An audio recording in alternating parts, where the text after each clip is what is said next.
এই কাপের মাপের 1 কাপ আছে আতপ চালের শুকনো চালের গুঁড়ি, আর আছে হাফ কাপ ময়দা, আর দেব 1 চামচ চিনি, মিল্ক পাউডার দেব 1 টেবিল চামচ, লবণ দেব হাফ চামচ, হালকা গরম জল অ্যাড। দেখুন ব্যাটার একদম রেডি। আমি বসিয়ে নিয়েছি, আতপ চালের আটা দিয়ে দিলাম 1 টেবিল। 2 মিনিট আমি ফ্রাই করে নিয়েছি। লিকুইড দুধ অ্যাড করব। এটা আমি চিনি অ্যাড করব 2 টেবিল চামচ। আমি একটা নারকেল চিনি দিয়ে কিন্তু পুর বানিয়ে দিলাম, ক্ষীর সাথে এটা অ্যাড করে দিলাম।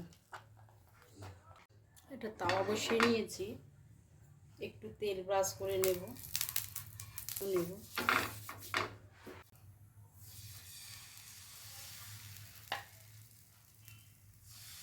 1 মিনিট হতে দেব। এবার যে পুরটা ক্ষীরসাটা এবার দিয়ে দেব। এবার আস্তে আস্তে এটাকে উল্টে,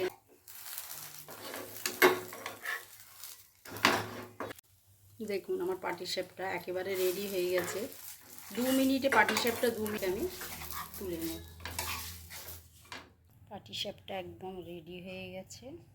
এই শীতের দিনে তো ভীষণ ভালো লাগে।